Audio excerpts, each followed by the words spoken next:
that were originally thought of as being just temporary, but remain to this day. There are people that have not gone back to live in New Orleans after Hurricane Katrina hit, even though they fully intended to. So there will probably be some things that will occur around how we conduct our sports sector, but also how we conduct our normal lives, that would be different into perpetuity coming out of this public health crisis. So I'll touch on that a little bit. What I want to do is just give you some findings from some really good reports that are coming out of an international research group called IMI. IMI, you may know.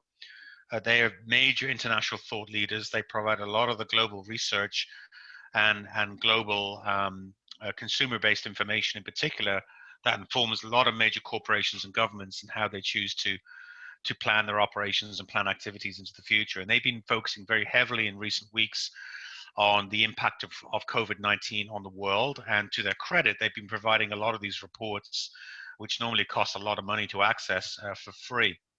So I want to give you the benefits of some of the things that are coming out of their research, which I think are quite important and quite impactful. First report I want to talk about is what they're calling Wave 3, their third report on the impact of COVID-19, which is about a month old by now, which feels like about 100 years old in many respects. But there are some findings in here. And remember, at the end of March was when we were really starting to get a sense of the impact of this crisis and the enormity of it. We'd moved through the phases of denial and anger and starting to accept it and understand what it really meant for us as organizations, but also as individuals and households, and so on. So some of the things we saw out of that early report were quite, I think, encouraging for sports. And when people were asked what they miss most about normal living now that COVID-19 has effectively taken all of that away, obviously things like meeting your friends and family and going out for a meal would come in number one. But playing sports is ranked very highly, 22% of the overall respondent base. And remember now, that's not 22% of people who are fans of sports. That's 22% of the entire consumer base, many of whom would not be interested in sports at all. So that's quite a significant number of people. Also in that report, we saw that when you look at the millennials and the Generation Z group, which are the younger demographics who of course make up the majority of the playing base of amateur sport, you see that playing sports is also ranked very highly, but also very importantly, is ranked highly across both genders. Watching sport, that you'll see at the top there, is more male driven in terms of it being missed, but participating in sport across men and women, boys and girls, is ranked very highly among the global population in terms of what's being missed. And we'll touch on why that's important later in the presentation. This, I think, is a really important slide. You know, we talk about the difficulty in getting volunteers, and as a sector, we haven't really, I don't think, done a great job of mastering structured fundraising in the way that other sectors, charitable sectors have, education in particular. But this shows that as far as Canada is concerned, there could be, and certainly if the data in March is to be followed, will be a quite significant spike in interest in Canadians wanting to donate and give their time back to their community. And I think we all know why that is. There's clearly a heightened sense of community now. The day-to-day rat race of work has either been brought into people's home, or sadly in many cases for people who've been laid off their jobs, has been removed altogether. And so the sense of relying on each other and being part of a community, whether it's a local community in a town or hamlet, or whether it's a broader regional community, is being impressed on us a lot more strongly than it was in the past. So that gives us the opportunity to harness the lifeblood of amateur sport, which is volunteer hours. So we should be mindful of that statistic moving forward. The most recent report from IMI came out last week, and that looks at really trying to work out how a global recovery might start. And obviously in the last 48 hours or so, there's been more news in relation to our own country and our own provinces as to how that might potentially look over the forthcoming months. This report suggests that across the world, so this is a sort of a roadmap in terms of world perceptions, there's a general feeling across the world that we're going to spend the remaining spring and summer, for the large part, still managing the immediate health impact and risk of this virus. and we won't start towards significant reopening of business and social activities until well into the summer. And really, the major economic restart won't start till the end of the summer and into the fall. And then things like events and at the end, international travel won't occur till towards the end of the year and into next year. Now, remember, this is just public perception. This is not what governments are deciding to do per se, but this is what people across the world are feeling will occur. But when you look at the data with respect to Canada, it's skewed further out, which is kind of natural to believe because obviously the crisis has, generally speaking, been delayed into the Western hemispheres of the globe more than Europe and Asia. So Canadians are feeling a little more, bearish about when they feel things will return. Generally speaking, Canadians feel the summer will continue to be spent in some state of lockdown or other, and that the idea of visiting friends or family or removing social distancing measures or some sort of opening of restaurants and bars and small business in general, community-based economy won't occur till late summer. And then certainly sports, which you'll see in the top of that slide there, we're looking at September, October for that to occur, and that the current crisis, the Canadians generally feel, will end around Halloween. Now, this is broad data, folks. We know that, for example, where you guys are in Saskatchewan, the situation is less acute than in Quebec or even parts of Ontario. So it will vary from region to region, and obviously the governments are essentially in charge of how this will play out. And your government in Saskatchewan has already come out with a broad roadmap as to how that can be undertaken. But it's important to understand what the general consumer feels as well, because even if the government opens things, people will still have the choice to engage in things. So consumer perception is quite important as to when you decide to open things up and what the nature is of what you open up. Finally, when we look at events, live events, which can be anything from small consumer event, community events that you guys might run, right up to major league sport events that are maybe tens of thousands of people in a stadium or an arena, the results are quite striking between the US and Canada here. Basically, the key things to look at in this graph are these three areas. The black is Canada, and the gray is the US. And as you can see, in general, the percentage change in optimism for Canadians in terms of engaging in these sorts of activities is much higher than in the US, where in some cases they're very, very skeptical of being able to go back to particularly mass meetings of people. So we're seeing live sporting events. Canadians are becoming increasingly comfortable with the prospect of that. Outdoor events and community events, also Canadians are becoming much more comfortable with that idea than our American counterparts. And major events, whether it's 250 people or to 20,000 or more, you can see there on the right-hand side of that chart, Americans are very skeptical. Canadians are fairly okay with it, is probably reasonable to say. So that is good news for us in terms of even when we choose to open up, when the government allows us to do so, we can expect a relative degree of adoption from the Canadian consumer market. And again, particularly in Saskatchewan, where there are major parts of your province where this disease, thank goodness, has not been enormously impactful. This bears well for the ability to return to operations that are as normal as can be expected into future compared to what's going on south of the 49. So that's just some data that might help you in terms of getting a broader context to what we're living through right now. It's very hard to see the woods from the trees in this sometimes. And there are other parts of the world and other parts of this country that are doing it a lot tougher than others. But at the end of the day, there's a general sense of how this is going to move forward that can be guided by government, but the decisions around this are ultimately made by people themselves, okay? And Canadians are generally feeling pretty okay with coming back when they're allowed to. And I suspect, this is purely anecdotal from me, that those figures are probably higher in somewhere like Saskatchewan than downtown Toronto, okay? So possible silver linings to this, and some of this is linked to what I've just shown you, but some of this is linked to what I've also galvanized from having conversations with a lot of people, but including some pretty senior people in government, in terms of how policy is being formulated at federal and provincial territorial level right now. Firstly, and this has come out from everyone, in particular people in the sport world, the importance of sport participation in people's lives, and the link to sort of broad wellness and happiness has been exposed more than anything else we've ever seen. We've never had a situation, as I understand it, where the entire sports system across the world has been shut down almost literally with the flick of a switch. So we've never had the chance to actually see what the impact of sport is when you remove it.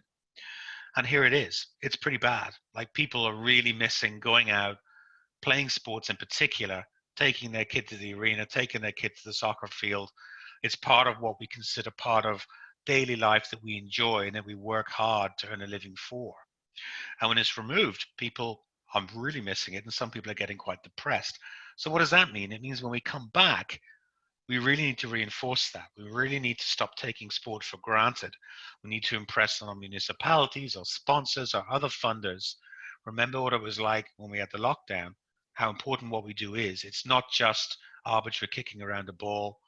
It's not just, rounding errors on public spending budgets that doesn't matter. Actually quite quintessential to what we do as people and as communities. And this is really exposing that, which is potentially to our benefit. We're seeing evidence that people are reconnecting with their communities and valuing their community a lot more than they did. And that's probably as much to do with what's been taken away as what they have. But we're seeing that in those figures I showed about increasing interest in donation and volunteerism. People are becoming a lot more humble because they're realizing that at the end of the day, um, you know, things can come and go very quickly, but at the end of the day, our community becomes very, very important, and it's important for us to participate in it maybe more than we did. So that's something, again, the sports system can connect to, and deems significant relevance to. And this is an important one. I know as amateur sport, we're very worried about how fragile we are as a system, how little money we have, how little savings we have, and how when you switch off the tap of revenue, we can be blown away as an industry very quickly. And that's true. And there's lessons we can learn from that into of itself. But the other thing we should be understanding of, which is to our benefit, is on the other side of this. When it comes time to restart, we can get the industry going again much quicker than other industries can. Why? Because for the large part, we are run by volunteers. And if volunteers decide to go out and play soccer again, it can happen pretty quickly so long as they have access to the fields. So I can tell you that I've had conversations with pretty important people in government who are forming the opinion and looking at, developing policy on this that looks at sport and other industries like it as being effectively the first responders for economic recovery, particularly in rural parts of the country. And I don't need to tell you guys how important, that Super 8 or that Holiday Inn Express is, how reliant it is on travel teams coming in to play soccer or hockey or lacrosse or whatever it might be. And without them, they really can't run as a hotel, and the same for the local diners and restaurants and so on and so forth. So amateur sport is a really important lifeblood of community and rural life from an economic impact standpoint. And it can respond very quickly when other industries take longer to get back up because they're reliant on larger, more entrenched operating cost bases. So we should be mindful of that we can actually be, not, I won't say the hero, but we can certainly be one of the first groups to show really strong leadership across the nation to help get communities back on their feet. And that's really ironically because we are not a big cost footprint like other sectors are. And then I'd say this has been a really good chance. I hope you've taken this opportunity this way to take a deep breath and really think about things and look at things that we otherwise don't have the time to do because we're just locked in the world of programming. I'll talk more about that in a minute as to what they specifically are. But I'm hoping that as we come out of this as a sector, we've learned some lessons. some lessons that have got nothing to do with soccer, nothing to do with the programming of soccer, but have a lot to do with the infrastructure and resources and mechanics that make soccer happen. And if we haven't been thinking about it, I'm going to make you think about it now in the next few minutes. And leading on to that, a chance to build more rigor into our soccer clubs so that we aren't necessarily so fragile, so that if there is a crisis like this in the future, we're better prepared. And that might mean making some different decisions and changing some of the culture in soccer about how we do things and how conservative we might be, or how aggressive we might be on certain things. Managing risk is obviously a very, very big one. So 10 things I think we can do while we're in this lockdown. Now, these slides are probably for your benefit 3 or 4 weeks late, insofar as you are now starting to enter an environment where you can start looking into and thinking about a reboot, which is marvelous. And Lara's slides on 8 things to consider in getting your programs up were fantastic. You should look at them, and the key message in that, which is basically innovate, innovate, innovate, is really, really strong. You should really follow that advice. All bets are off now, guys. All bets are off. My wife works for a major orchestra here in Canada. That involves putting a lot of old people in a small space together and watching 60, 70 musical instruments play together. The idea of that coming back anytime soon is not there. But there's a lot of people in that industry who struggle with the idea that the orchestra is anything but that. But we have to get out of that mindset as to what it was before and think about what we need now, what we can do now, and just whatever that is, let's get it done. Let's get out there and bring soccer back as best we can onto the fields of play insofar as what we're allowed to do and what suits your specific audience and your specific community. So 10 things to think about that are not program related, and I'm thinking particularly to the boards here, what you could be doing rather than sitting around waiting for your programs to restart, because there's only so many toilet rolls we can juggle in the basement. There's only so many TikToks we can do, right? At the end of the day, as a board, we shouldn't be consumed with that stuff anyway. We should be thinking about the long-term success and the long-term protection of our organization.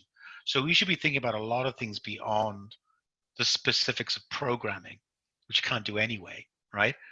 And here are some things that I think that good organizations should be doing, and some of them I've spoken to already are.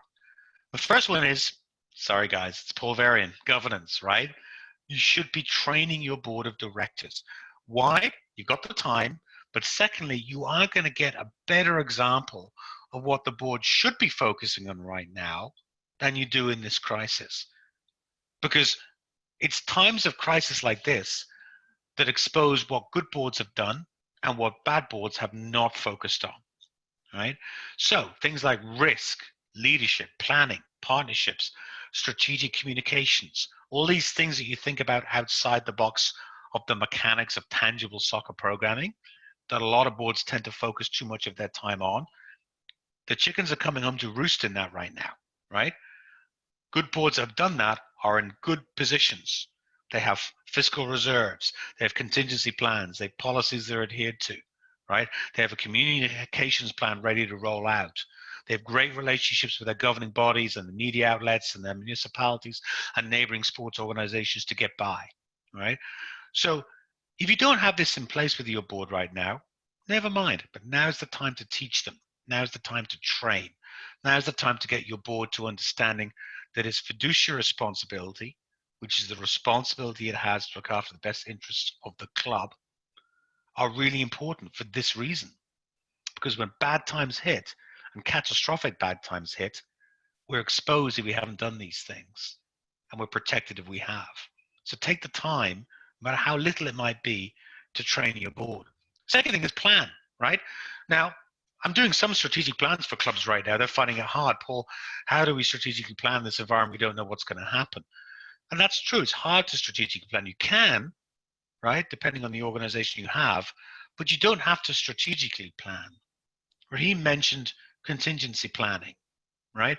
Hugely important. Contingency planning is basically a part of risk management, the art of what could go wrong and how are you prepared for it, right? You don't have to go down every little river and tributary that that can go to. But now is the time to sit as a board online, unless you're all one happy family living in the same house, right? That'd be weird. But let's just say you're all online and work out, okay, what things could go wrong and how we're going to prepare for them as best as we possibly can. All right? You'll never reach the bottom of that well. But the organizations have thought about potentially things like this happening. Certainly fields getting locked down. Some organizations I'm speaking to have thought about that idea and what they would do. They're having a lot easier time of it than others. I'm not saying that they're doing fine. Everyone's struggling.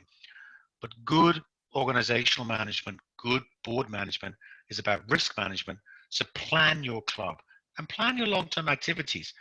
Even if we have a crisis right now, your long-term goals will likely remain the same. Most of you guys I talk to don't do this stuff because you don't have the time. You've got the time. Think about your long-term. Think about what you are as an organization, who you serve, what you want to do, what resources you need, how things might change coming out of this. That's what your board should be focusing on. Conduct risk analysis. It's not that complicated, all right? You can help provide some basic training for you on this if you want on how to do risk analysis for your club. But it's quite simple. It's basically, stuff happens, how you deal with it, right? It's as simple as that. It's just making the time to think about it and form responses to it. Review your soccer programs. Again, we tend not to do this because we don't have time. We're building the next program onto the next thing. But take the time to assess how effective your programs have been. Now is the time to survey your customers. Now is the time to speak to your parents and your community. I mean, the response rates on surveying I'm doing right now are off the charts. Everyone's looking for something to do. Everyone's to get away from COVID news, right? So take the time to speak to your audience. Find out what they think of your programs. Find out how they are operating financially, how satisfied your customers are with them. Speak with your technical directors to whether or not they're delivering the technical outcomes they're set to deliver.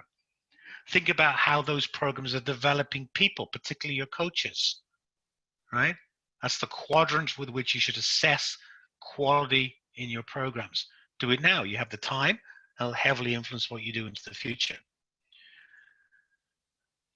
This is a really important one, and I've really got to commend Canada Soccer and Saskatchewan Soccer for the extraordinary efforts they've gone to in recent times to just to put so much coach education online. It's staggering how much can actually be now delivered and acquired online. So any technical directors or head coaches on the line tonight, now is your opportunity. Now is your window to build that coaching team and make it a cohesive team based around your club, because they're not constantly busy on field, right? So take the opportunity to upskill your coaches where you can, but also take the time to get your coaches online and start building commonality of thought around your technical philosophy, around your technical identity, building a collective game model, building a proper technical plan, which we're going to talk about tomorrow, that I hope you're going to all be at. Now is the time to do this. So when you come out of this, your coaches will be more cohesive than they've ever been before. Okay? This is training time that's just been handed to you. So use it as best you can. You don't necessarily need in-person conventional training methodology to do it, because the governing bodies are doing a great job, in my mind, providing a lot of those opportunities online. And here's where we get into some things that I think are very important beyond, making your club better. This is about positioning your club away from being just a soccer club and being more of a community leader. There's two main criticisms I hear of sports clubs in society. First one is it's just for the rich kids. Only the wealthy get to play. And the second one is they're one-trick ponies. All they do is play their sports, and they're not involved in anything else or interested in anything else. And there's a chance for you to certainly dispel one of those ideas, which is to start getting involved in as much as you can around your community, and getting your kids and your membership through this as best you can in non-conventional ways. So the first one is, how do you help your youth soccer players connect? I have twin 13-year-old girls, a 4-year-old boy. 4-year-old boy is cool. Paw Patrol doesn't stop. He just carries on with Paw Patrol dyno trucks, bit of Dora the Explorer sprinkled in, everything's fine. The 13-year-old girls are really struggling with it. They're desperately missing their friends. They're both soccer players. They're desperately missing the fact they couldn't finish the end of their indoor season. One of them is a match official who's due to take some accreditation courses in a week's time, can't do them. They're feeling really glum. So what can you do to help try to bring them together and facilitate just their communication and their connectivity as kids? Why can't it be you as a soccer club? Who else is going to do it? The parents, the schools? Maybe. But this is a chance for you guys to shine as community leaders and do that anyway. Some clubs I'm seeing are doing it really well through their coaches. Oakville Soccer Club, if you follow their Twitter feed, they have a really good program. Every night they have a individualized coaching session on, led by a different coach in their club, and it's brilliant. It's really, really good. It doesn't have to be coaching related. It doesn't have to be soccer related, but just see if you can find ways to help the kids get together. It's really important for them. The parents will love you for it, and you'll be seen as more than just a soccer club coming out of this. Target new volunteers. We're seeing from the data that people are more interested in volunteering. Sadly, there's a lot of people who are going to have more time on their hands right now. A lot of people being laid off, working out what to do. Can use now the time to approach them about getting involved in community-based activities like volunteering for their soccer club, right? Who might be interested now who wasn't before? Who is that 38%? I'm willing to suggest it's a lot of the people who have a lot of skin in the game with their kids in soccer, who used to just see it as more of a fee-for-service thing, but will get more involved now when they see that if they don't participate, it won't be there anymore. And get out and help your community. Now, I understand under lockdown, there's limitations you can do around this. But as we start to reopen things, there may be more and more things you can do before you can put players on a field. Example will be Kidsport Calgary. I hope you're all familiar with Kidsport. Kidsport's a national not-for-profit organization with the sole goal of helping kids overcome financial barriers to participate in sport. It's about getting them playing, not going to different travel tournaments or whatever it might be.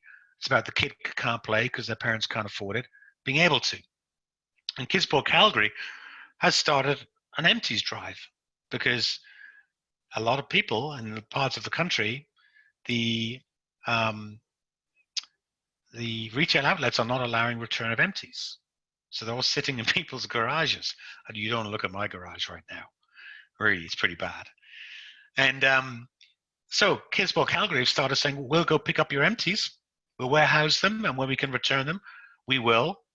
And we'll take the deposits back. It's a bottle drive, but you wouldn't believe the amount of bottles out there right now. And they're getting people out to go out and do this work and collect these bottles in the interest of getting kids in the game. There are silver linings. We just got to think of ourselves as being more than a soccer club. And when we can't be a soccer club, we've got to do more than sitting and waiting to the time when we can be again. Now is the opportunity, folks, to show what more we can be. Now is the opportunity to show that we can be the community leaders that we know we are and we know we can be. And now is the time to show everyone, people in positions of leadership or regular people in our community or athletes or coaches or sponsors or whoever, that when times were tough, amateur soccer answered the bell. And we can do it through very simple things that we may not realize that we're really good at, okay?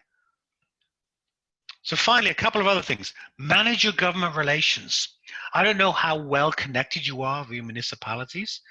Probably a lot of you already are. But stay in contact with them as close as possible and be a good community partner to them, which means a couple of things. Firstly, know what their reopening plans are and understand that they know that when they're ready to reopen, you can be their key partner to show the use of these facilities and the bringing back of community life more than any other organization or any other partner can. They'll be thankful for it, and you'll be thankful for knowing. So now isn't the time to sit and just guess and wait. Now is the time to be calling up your mayor, calling up your commissioner of parks and recreation or whoever it is, and just trying to find out what's going on. We want to be your partner through this. Soccer's ready to answer the bell. And that extends to your local media too. I don't know how strong your local media relations are, but it's time to talk to your media, right? Not only is it great stories for them, positive stories that people really need right now. I didn't show a piece of that IMI report. There's a whole section on how depressed people are getting with the constant bad news around COVID-19. And the vast majority of the world just wants any good news, right? So you can help your local media present that news when you are in a position where you're able to do things, and particularly if you're doing things that are unconventional for a soccer club. Talk to your media and get them to promote it and show your community that you're not sitting navel gazing, worrying about the end of the world. You're bringing your community back up on its feet and taking a proactive leadership role. That story doesn't tell itself, folks. You've got to go out to your local newspaper, to your local outlet, and bring those stories to them.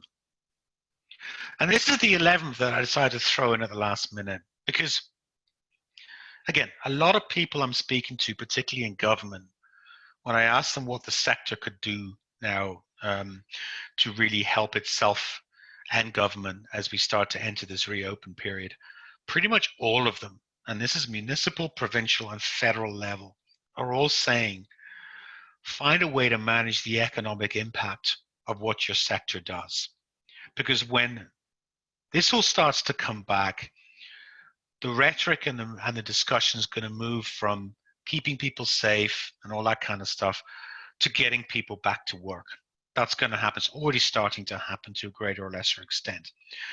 And sectors that can show how quickly they can do it, and it's not necessarily how much you can bring, it's how quickly you can bring and where, right?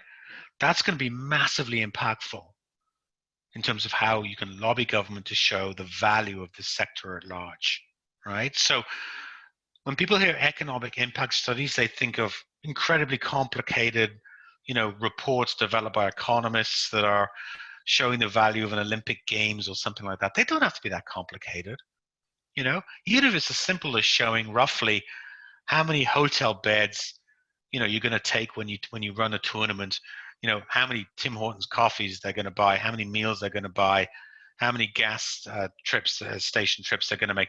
All just a pretty straightforward economic analysis can go wonders. We're going to talk to Saskatchewan Soccer about how we can help with this. If it's something you as the membership feel you'd like to be able to have a sort of a turnkey toolkit on how to provide. Because I really think, particularly in Saskatchewan, where you've got such a big rural community where sport makes such an impact, it can be very, very important to show how important your industry is to getting people back to normality as quickly as possible and getting some sectors like the hospitality sector, which are getting destroyed right now, back online as quick as possible. So finally, what's going to hang around as the new normal?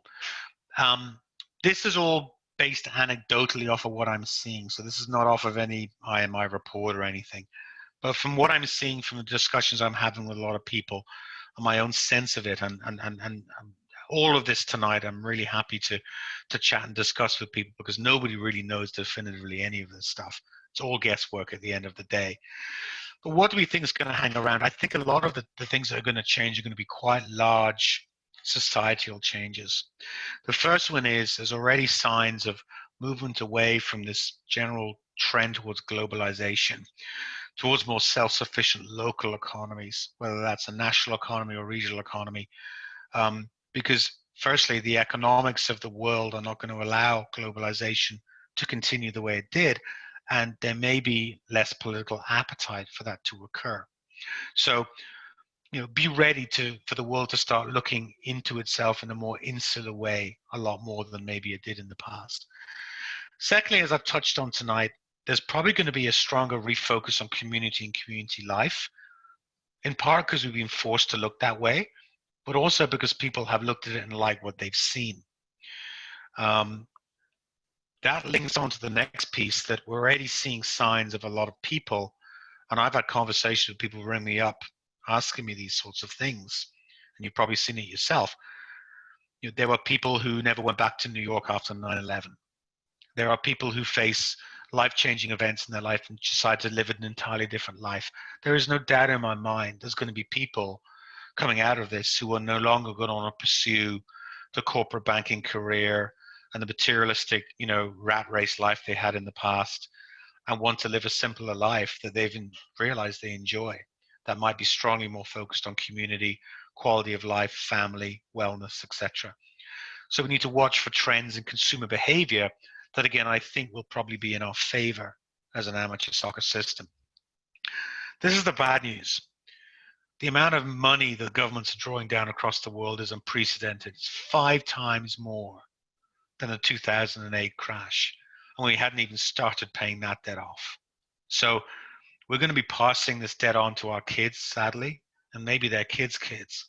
And what that will mean is that governments are not going to be awash with cash at all into the future, long-term future. And that will mean a few things. People won't have as much money to spend. Discretionary household budget for expensive luxury habits, whether it's holidays or fast cars, whatever it might be, they're going to become less prevalent, which will mean probably our more expensive, nice-to-have programming types will be under more pressure. I don't think that fundamentally people playing soccer and the fees that go with it will come under pressure, because that's shown in the past to be very inelastic to economic change, which is to say that it doesn't change because it's so fundamental to what people want. But the more nice to have luxury stuff, the nice camps off to Real Madrid and things like that, they'll probably be harder to sell. There won't be as much grant government support that there has been in the past. And thankfully in soccer, we're not as wholly dependent on grant and government support as, say, the charitable sector or the arts sector is. We generally generate most of our revenue off of fee-for-service revenue, which protects us. But those kinds of grants, if you are reliant on those sorts of grants, they're probably going to be harder to find. And then the final thing, in just terms of behavior, and we're evidence of it tonight, is there's probably going to be a lot more normalcy associated with tech-assisted communications and learning. Already speaking to people today about the fact that there are some organizations I know who are trying to move a lot of their learning delivery online, but were struggling because people didn't want to, and now they're having no problem putting it all online, and they're moving very quickly to expedite that. So I'm a social guy. I like hanging around with people. It's not my preferred medium, but I think we're going to see a lot more of what we're doing tonight being seen as normal and the go-to medium rather than in-person stuff. So I've been speaking maybe a little longer than I expected to. I hope I haven't taken up too much of your time. And I thank you for your time. I think just hang in there, everyone. Continue to think as logically as possible. Use your governing body. Saskatchewan Soccer play a pivotal role in this. You're better as a sector working together under what they are advocating and what they are learning and knowing, because they're privy to stuff ahead of what you are. And it's a cliche to say we will get through this. I think we already are. There are things that will change. We have to be honest about what things are and what they aren't. Don't continue to try to program where you can't program. Don't be in denial. Focus on the other things I've mentioned tonight that, although they're not normal and you mightn't have considered them important in the past, trust me, they are as important. And now is the time to do them. And collectively, we will manage through this, and hopefully with a soccer system that is better off for it. So with that, I'll hand back to Raheem. And if there's any questions, Raheem, you want me to take now, great. Otherwise, we can leave them to the end of the call if you like. No, let's take some questions. So if anyone has a question, please raise your hand. We'll recognize you and then unmute yourself. So any questions for Paul after that very informative presentation?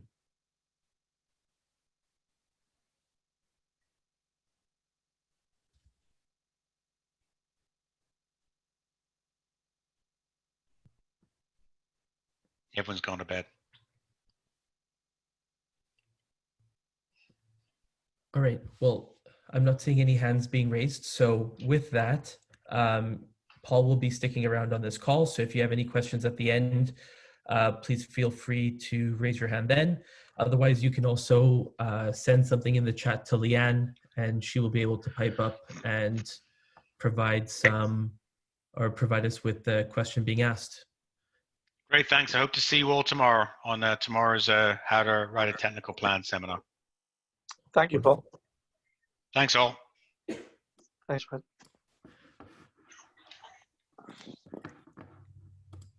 Paul, if you don't mind stopping sharing your screen so I can take it on, that would be appreciated.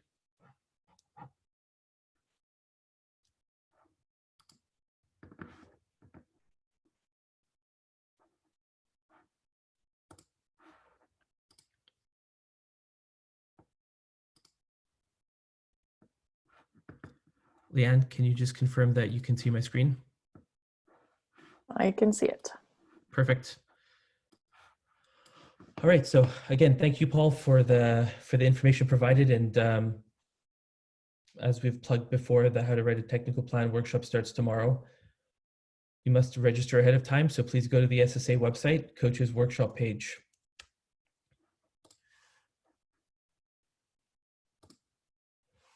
So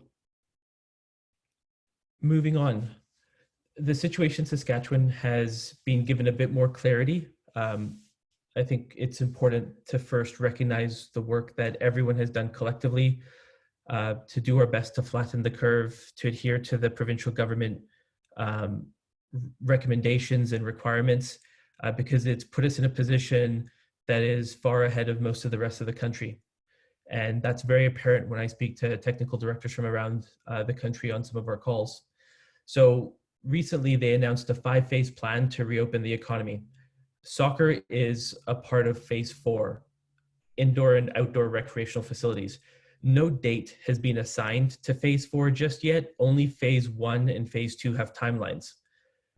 What that says to me is that they're going to see what happens after phase 1 and phase 2 and whether or not there are spikes, and then they'll look at determining phase 3. And when phase 3 begins, we will get a better indication of the potential timelines for phase 4. In the background of all of that, we are working on return to play protocols that would be established and communicated. So again, I think a lot for us as a sport hinges on when phase 3 begins. I think we're going to get a much better indication of what the potential timeline will be for phase 4. In terms of return to play options, phase 4, I believe, currently has a max gathering of 30 people. And a number of the questions below are things that we're working on, and we expect that there need to be some guidance provided from the province as well with regards to some of the different issues we're going to face. So, for example, how many people on a full field? How many people inside one of our indoor facilities? Health and safety of participants. So what does that mean? If you have a small group with a coach and players, should the players be wearing gloves? Should they be wearing face masks? Should we be sanitizing all of the equipment immediately after the practice? What types of activities can we run? Are we needing to run activities that have social distancing in mind? So instead of a 3-on-3 game where players are bumping up against one another and breathing heavy in close proximity to one another, that may mean more passing and receiving activities so that we can maintain a little bit of social distancing. And when will games come into play? So there are so many questions that will need to be answered, and a lot of work will need to be put in to provide strong and solid answers to government. I know SAS Sport has asked us for recommendations, and Canada Soccer's Technical Committee is currently working on recommendations as well surrounding RTP or return to play protocols. As soon as we have definitive information, we will share that with everyone. At this moment in time, it's really just more of a consolidation of information, a vast amount of thoughts and opinions with regards to this, so until we can put something together that's much more firm. With regards to registration fees, speaking primarily about fees, I'd like to invite Len Luco from the SSA board to say a few words. Thanks, Raheem, and thanks, Paul, for your presentation. The SSA board met on on April 25th, and made a decision to rescind the $2 fee increase for 2020. That includes both the indoor and the outdoor season, so outdoor 2020 and indoor 2021. And the second part of that is if soccer resumes for outdoor 2020, SSA will consider a fee increase or a fee reduction, to help our members. The amount of the reduction will be reviewed after the return to play date is determined. So we're looking in just different, as much as we can to help our members get back to play. Okay, that's all I've got. Thank you very much, Leonard. So a couple things to just keep in mind. There's no penalty if you register and then decide not to go forward. You would remain MAP eligible. You can still conduct registrations without requiring payment. I know that for some, the payments may have been processed previously. So refund policies are determined locally. And then there is just, we did discuss RAMP and Paystone updates at the last April 14th session, but I would like to invite Eden Senger, our coordinator of special projects and registrar, to just provide a recap of some of the information regarding RAMP and Paystone.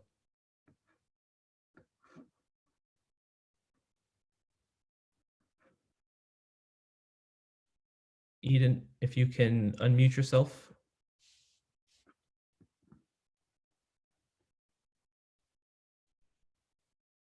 Sorry, I did it on my phone and realized I was still muted on the computer. Can you hear me? Yes. Perfect. Thank you, Raheem. As shared on our April 17th communication, RAMP has negotiated with Paystone. And with that, they were able to negotiate the removal of the additional transaction fees for issuing refunds through the RAMP registration system. If you guys would like some more information on how that process works, you can check out our COVID-19 communications, which will include a PDF that will walk you through a couple frequently asked questions and as well the contact for who you will need to reach out to get that process set up. Including the transaction fee removal, there's also the reduction of Paystone's monthly account package fee. You'll need to contact Paystone directly, which is Peter. His email is listed on the bottom of this slide, as well in that COVID-19 communication that came out, and he will be able to set that up for you while your account is not active. Thanks, Raheem. Thank you, Eden, for the update. In terms of communications, we will still be maintaining our weekly end-of-week communications for all information that we're able to provide, as well as potential updates with some different future online engagement. We encourage everyone to, as Paul had mentioned, to align their efforts locally and provincially. Communicate with local community officials for field and facility bookings. I know that certain communities have already made or provided communications around fields not being available until a certain date and time. But again, it's just maintaining those relationships, as Paul had mentioned, so that when it does happen, we are able to secure a facility to run programming should you choose to.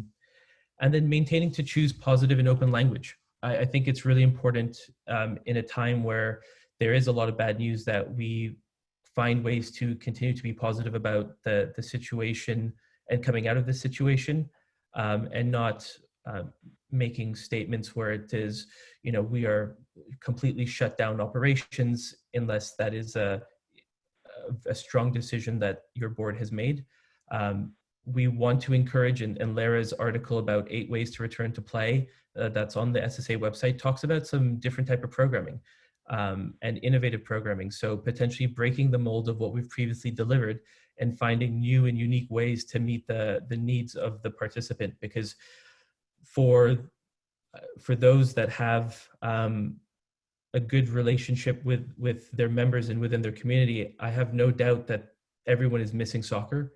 It is a pivotal part of all of our lives, and the opportunity to get back to, even if we are socially distant, to be on the field with so many of our friends, playing soccer and engaging and socializing is a big part of our daily lives. And I'm sure that many people in the community would be thankful for the opportunity to do so. And I'm sure parents that want their kids out of the house will be also very grateful. In terms of return to play contingency planning, again, we highly encourage everyone to read the SSA website. Paul has let us know that he will be sharing the slides, and we will share the slides from his presentation with everyone as well. So you can expect a communication from us with the information he presented earlier.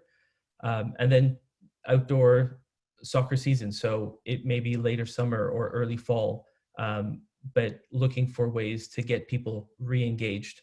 And then most importantly, for the time being, it's trying to find ways to stay connected to your members. If we are not there for them now, they may not come back. And I've seen some really great examples from our Saskatchewan soccer community where organizations have found ways to post videos on Facebook and encouraged player participant with a move of the day. I believe Eastside Soccer and Mike Gramiak provides a daily video of a skill or drill of the day. And I think I saw something earlier today where Aurora Soccer Club is talking about the possibility, and Sean Riggs, about having some daily activities and drills. So those are some ideas and options around ways to try and remain connected with the members. But one other idea taken from a different walk of life is some gyms currently are doing the following for their members. They're actually loaning out some of their gym equipment that people may not have at home, so that even though we can't go to the gym, we're still able to gym at home. And so whether it is someone that doesn't have the right soccer ball, or a couple of cones at home, or a pug net, we would encourage our members to think about, the possibility of loaning this equipment out so that participants can keep up their skills. But also when return to play does happen, I believe that people will be appreciative of those efforts and will bring back the equipment. They'll do so and want to maintain their participation in their community programming for years to come, because you were there when people needed you to be there. I know for my specific situation, the gym that I'm a part of has given us equipment that we can use on the proviso that we have to bring it back when they open, or we get charged the price of or the cost of the equipment. I know that personally makes me feel very strongly towards the gym that I'm a part of and the community within that gym that I'm a part of. So I would certainly encourage people as well to think of ways that we can have the equipment that we have as part of our organizations being used for good by the members. Dream Brokers have also given out activity kits to communities as well. So it's not just soccer that would be doing this. There is a precedent with other groups and organizations doing so. In terms of insurance update, anyone registered as a part of Indoor will be considered registered until May 31st, 2020. We will be doing a bit of work over the next couple of weeks to provide a more in-depth update with regards to insurance, and that information will be available on the call May 12th, 2020. Raheem? Yes. I have a question on the chat for Eden about refunds. Okay, yes, go for it. Okay, so he's just wanting clarification if we have to do mass refunds for not get charged, or if they can do individual refunds and still not get charged the fees. Hey, Leanne, I was just typing up that response in there. Do you want me to read it out, or do you just want me to send it over? Sure, other people might have the question. Okay, well, my question is half answered. So in the communication that they submitted to us, and majority of our conversations, they've stated it's mass refunds. It's what they use in their language.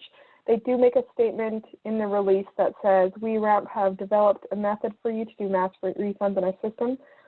Currently, you can only complete these mass refunds for the full amount of the transaction. You can do partial refunds, one transaction at a time. We're currently doing some R&D on allowing our customers to complete mass refund for a specific amount for specific transactions. So TJ, what I was going to follow up with is I was going to give you Brad, that he's the CEO with RAMP. I was going to give you his contact information. He can actually walk you in absolute detail of what you'd need to make sure it works for for FCR, and I think he'll be able to give you a better, clear answer of what you will need to do in order to get that done. Thanks, Eden. You're welcome. Thank you, Leanne. We'll continue on. So there's quite a bit to update everyone technically or around technical updates. So again, just to reiterate, with regards to return to play, work is currently underway with Canada Soccer and PSOs to create a return to play document containing recommendations. SAS Sport has also requested information from all SAS Sport member organizations regarding return to play information as they continue to work with the provincial government. With regards to coaching education, all Canada Soccer community stream coaching education courses will be live tomorrow in the AM. The new blended format is basically being launched. So there will be an online and in-person component. The online component is going to be live tomorrow. There is no cost for anyone to register and complete the online component. And once we know the suspension is being lifted, we will request all organizations to reapply to host as new information and criteria will be provided regarding hosting. I want to thank the work that Canada Soccer has done. Jason and his team have worked tirelessly behind the scenes to get what seemingly seemed like an impossible task a couple months ago completed in a very short period of time. The online courses will be led by, or won't be led by instructor, but people will basically log on to a Google Classroom. They will go through the different modules on their own time. And when they have completed those modules, they will then be able to register for an in-person course. The in-person courses, or the in-person component of the course, is a reduction in time as well. So for example, a Soccer for Life was a 16-hour course, a 2-day course. The online component will only take a couple of hours. Individuals will be able to stop and start and pick up from where they left off with the online modules. And the in-person time is going to be a max duration of 4 hours. So the length of the courses are going to be less than what there previously was with the introduction of this online component. For those that have registered on the C license course in March and had partaken in the first week of the course, the theory components have been scheduled over 2 evenings in May, and you should have received a communication. If you're a part of that course and have not received a communication from me, please let me know. The Canada Men's National Team Excel program has been running a series of webinars. So I believe 2 weeks ago, John Herdman ran the first Excel 101 module they had to cap it at 1,000 people. It was the max cap. And they're now running Excel module 102.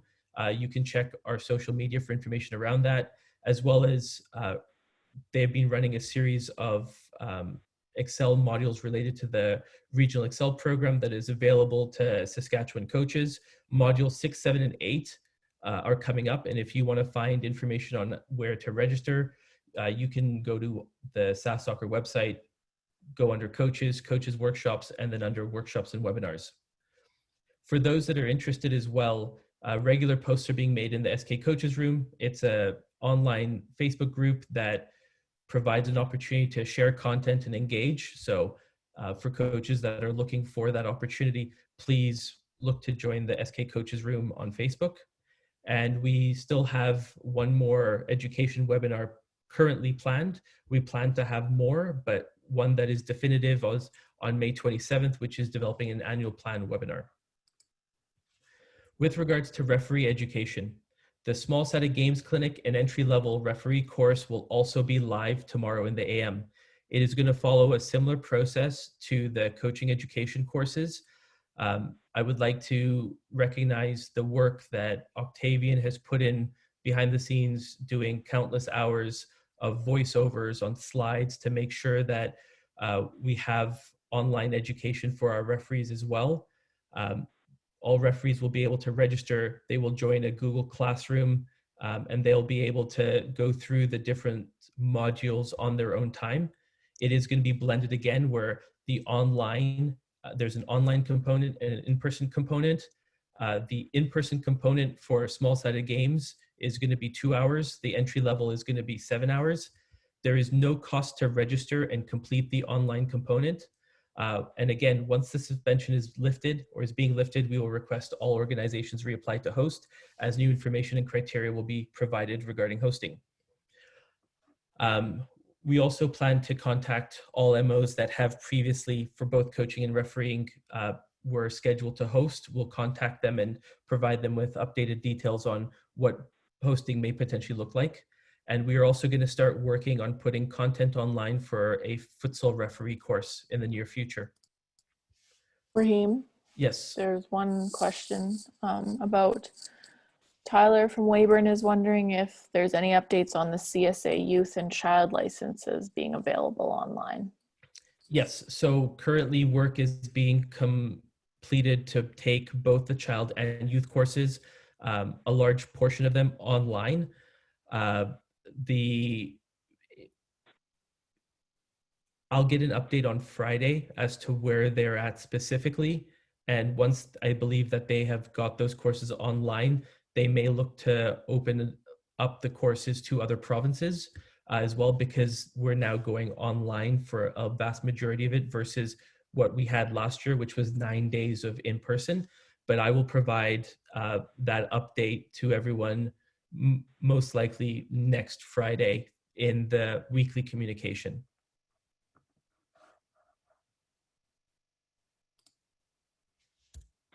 So moving on to club licensing. So those that have questions regarding club licensing, the declaration of interest form is currently open. Feel free to complete that.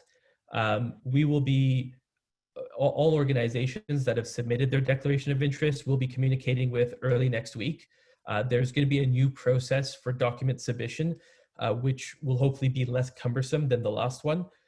So take into consideration everyone's feedback, and then also managing the club licensing application process from the SSA end and sharing the material with Canada Soccer.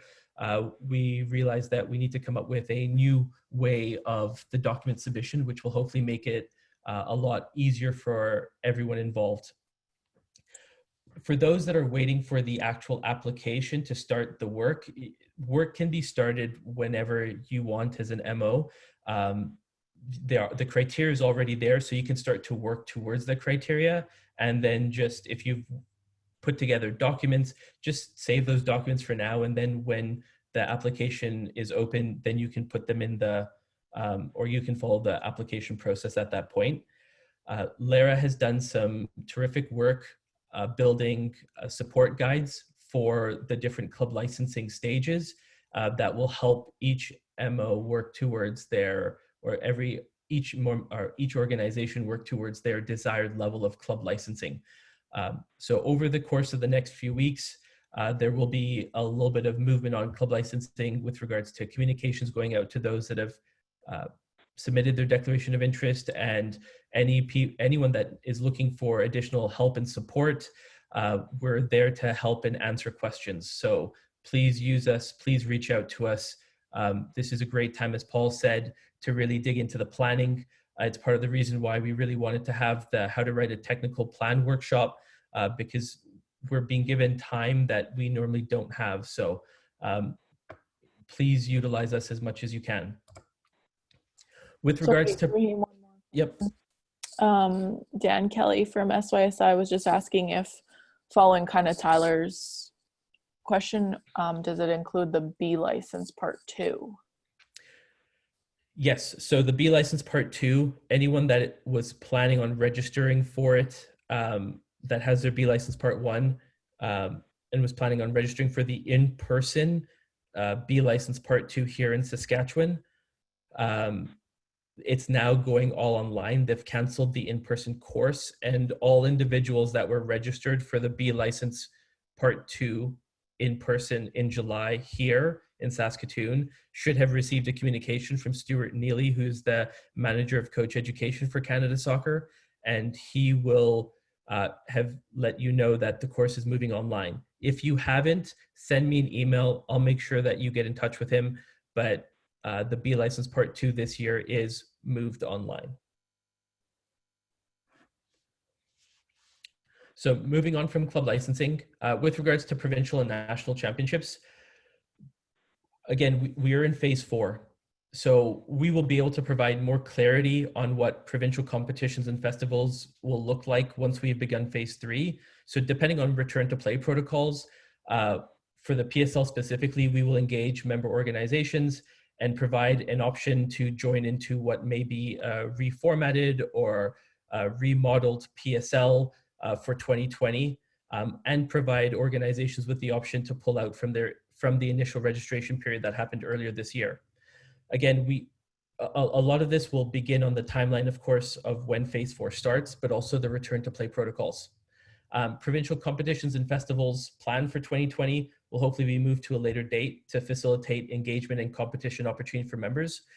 If, for example, we're able to get back in later on in the summer and there are no restrictions around matches, for example, so we can have 7 against 7 on a field. We want to do our best to try and provide opportunities for our members at that time, and we can facilitate engagement through our provincial competitions and festivals, if that is so desired. All competitions, of course, are dependent on opening of phase 4, and more information will be provided once we enter into phase 3.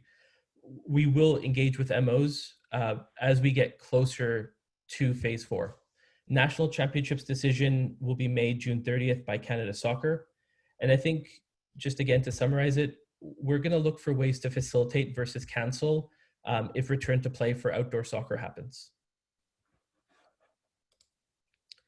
In terms of online engagement, as previously stated, the community coaching courses are going to go live tomorrow in the AM. Referee courses are going live tomorrow in the AM.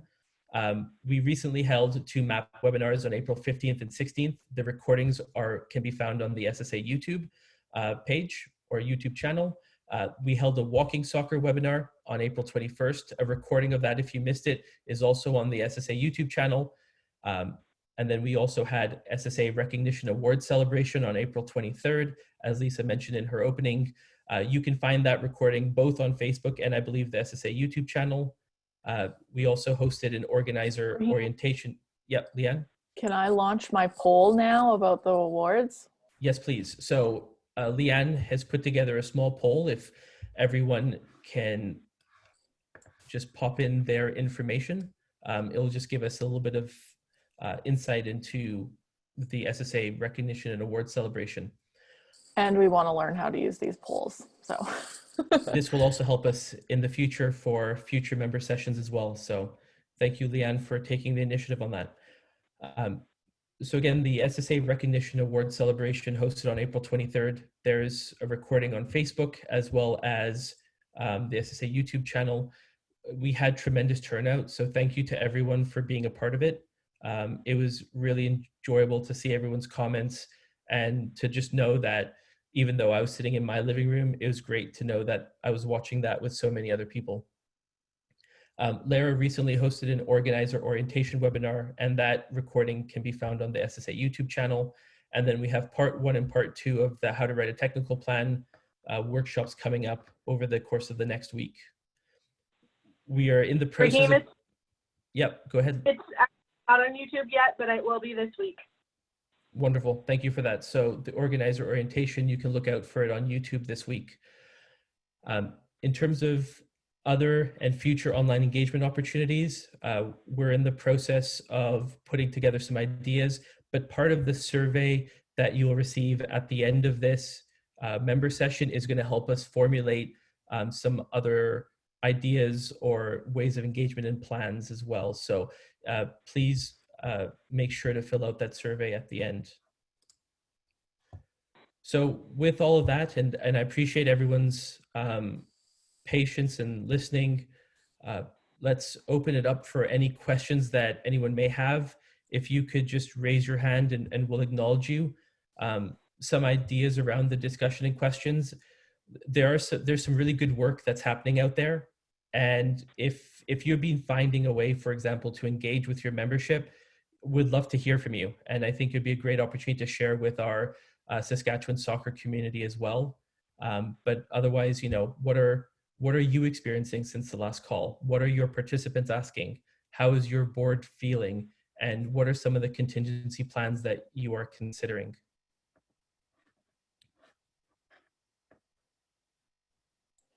I have a couple questions that have come through on the chat. Wonderful. The first one was from Tyler, and he asked about the Saskatchewan Summer Games. I was Yes. able to answer that, but maybe we'll just announce to everyone. Yeah, so we received confirmation recently that the Saskatchewan Summer Games have been postponed to 2021.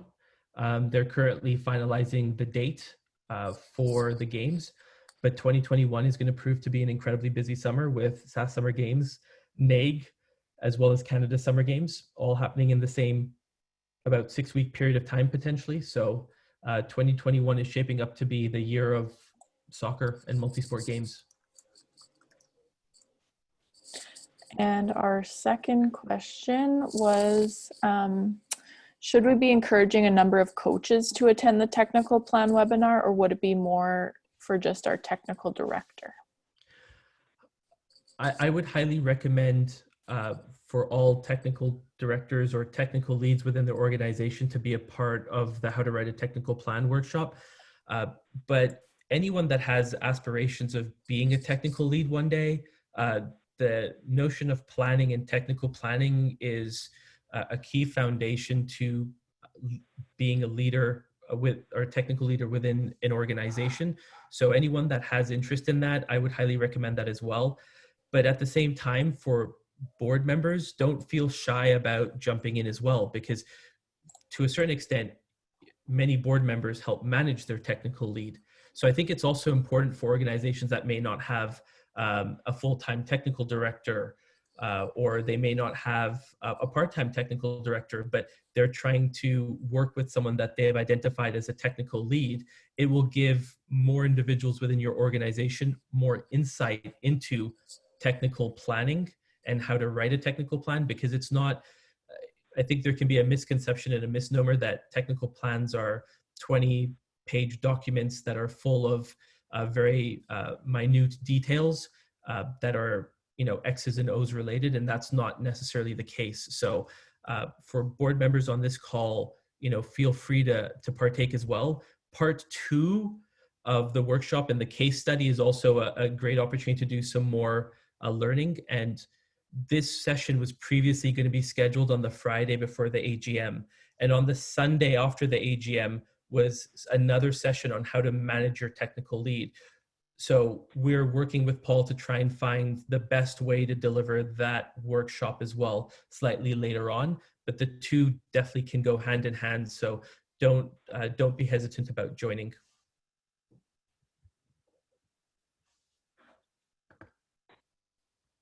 Any more questions from the chat, Leanne?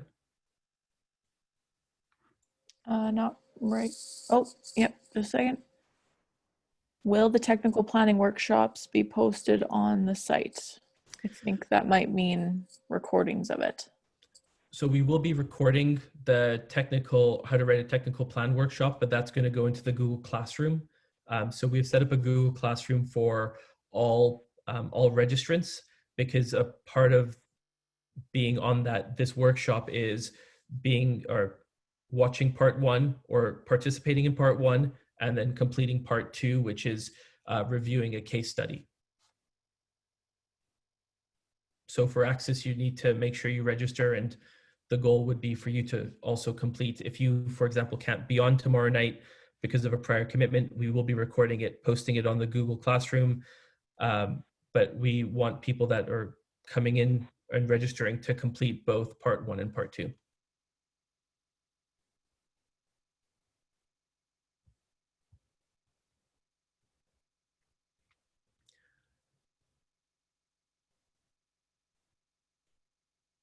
So just to, I would love to hear from others as well about some of the things that are going on within your environments, and what your participants are asking you, or how your board is doing, or what are some of the things that you guys have been doing within your own organizations. Anyone willing to share?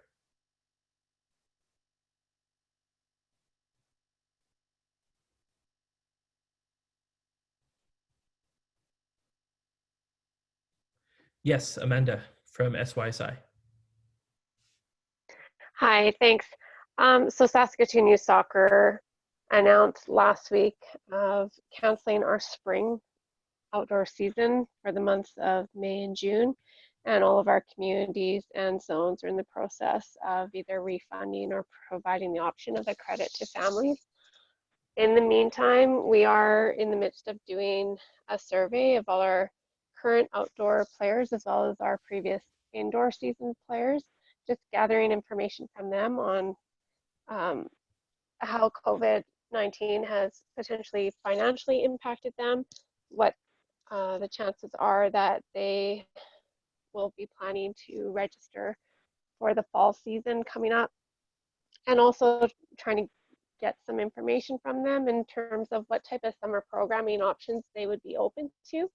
Part of our communication that went out with canceling the spring season was also a big part of focusing on that we are prepared and planning alternate summer programming options, and will be ready to provide such options as soon as it is safe and permitted to do so. So that's where we're at here in Saskatoon with the youth programming. What has been the response since that communication and the surveying? Have people jumped on board and provided information in the surveys? We haven't gone into depth of reviewing the surveys because it is still open until April 30th. We have had about, when we checked yesterday, there was about 375 responses so far. So we're hoping that we will get some more responses by Thursday, and then we'll start to review that data. Well, that's great to hear. Thank you for sharing with everybody. Yeah, you're welcome. Any other organizations that would like to share what's happening on their end?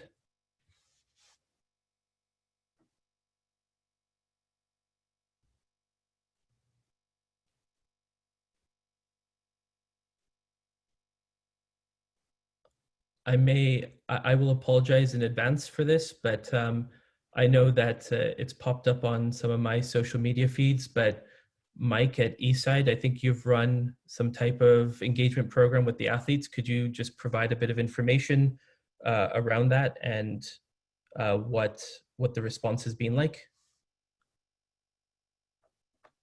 Sure. Thanks for that, Raheem. So Eastside for the month of April has been running the Move It Challenge. So there's a specific skill that's released to the players on our various social media every day, and the players are encouraged to take part and practice it, and then finally film the action themselves and repost it. And every time they do, they're entered in for a draw that we'll announce at the end of the month. So the uptake's been quite positive, and we've got great feedback. So we're pleased with it, and we're going to be looking at ways to expand and continue to explore it at this time. Awesome. Thank you very much for sharing, Mike. Sean Riggs from Aurora, you have your hand up. Hey, Raheem, I just wanted to mention, since you were talking about Aurora, that we have a program starting tomorrow where we're going to run sessions 3 times a week for 20 to 30 minutes. If you go follow our Instagram or our Facebook pages at Aurora Soccer Club, the information will come out tomorrow at noon. So. Wonderful. Well, thank you very much for sharing that. And also, we got some survey results back that we've sent out. So we've had 51 responses. So for returning to play for July, August, out of 50 responses, 42% were yes and 38 maybe. Okay, so still a little bit of uncertainty amongst some of the respondents about where they're going to be and financially and whatnot in a couple months' time. Yeah, and regarding the financial for next indoor, it was only 6% that said that it would be a problem. So, but wow. Okay, well that's some really great information. Would you be willing to share that with us, or just a summary of that? And Amanda, the same would go for you if you'd be willing to share sort of a summary of your surveys when you're done, just so that we can get some of the insights as well that you may have. Yes, we can certainly share that with you guys. Terrific. Ours Thank you. is still ongoing, so once it's complete, we can get that in as well. Awesome. No, I appreciate that very much, guys. Thank you. Hey, Raheem, it's TJ. For some reason, my hand isn't working. So us at FC Regina, so we have started doing like a goalkeeping and just drills on our YouTube channel. Actually, there was a lot of demand from the members just to get them engaged with some kind of drills or something for them to do while they're just sitting at home. Kids were just getting bored, and so our technical team came up with the idea. So they will be doing this for 8 weeks, and every Saturday they're putting up a video, and the video is ranging between 8 to 10 minutes, and we are getting actually pretty good response about that. So That's great to hear. Thank you for sharing. thanks. Again, I apologize in advance, but I'm just going to call someone out. So Tyler Hillstead, I believe you had made mention previously of some type of survey going out to your membership. Any findings or feedbacks from that yet? Yeah, thanks, Raheem. It was our survey closed at the last meeting, and we found we had over half of our participants join the survey or respond to the survey. Half of our club members. We had about 40% say they'd be willing to play in June or July and August. And the interesting part is we had then, and I think it's gone up because we had a couple more come in, but we were around 38% say they would not be able to afford to travel to play soccer. We didn't ask the question if they were able to pay for soccer. We just were more concerned about the traveling. As a rural community, we have to travel for most of our games. So though that number was quite interesting to us. And we've gone ahead and said that if we are to return into July and August, that Weyburn Soccer will not sanction any of our teams to travel, just to help reduce the stress off of our club members and make the decision for them. So kind of where we're at. Wonderful. Thank you for sharing, Tyler. Chad Stryker from Swift Current. Yeah, we sent out a survey as well. We had about 90% response. Some interesting findings for us is that only, like I asked about, would you feel safe playing in any of the following communities in terms of traveling? Moose Jaw being the highest, but only 26% of people felt safe traveling to Moose Jaw, 17 to Regina, 17 to Saskatoon, 12 to Prince Albert. And we had, like 57% of people would consider playing in July if the season went into that. And in terms of the economic impact of COVID, 55% of people felt that they could support soccer as they had planned.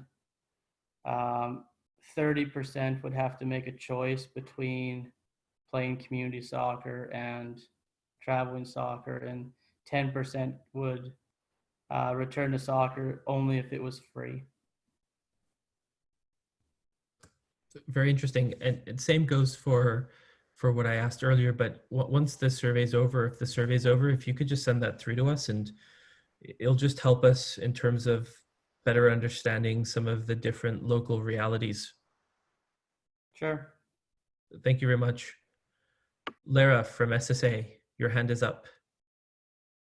Thanks, Raheem.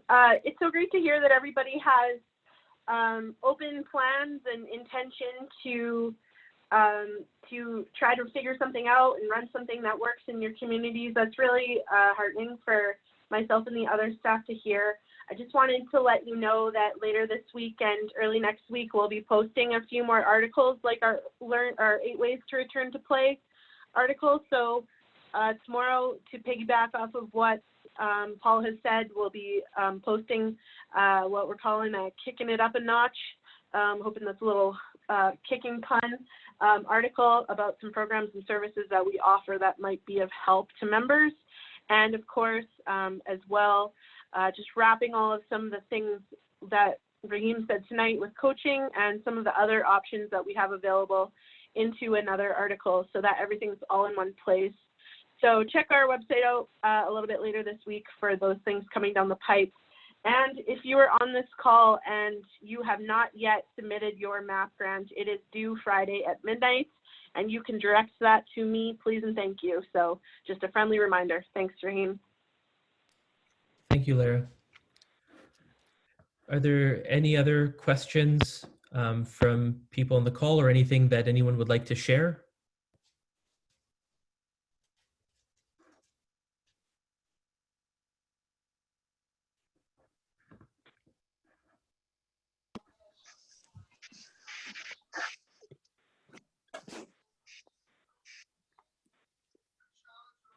Not hearing any.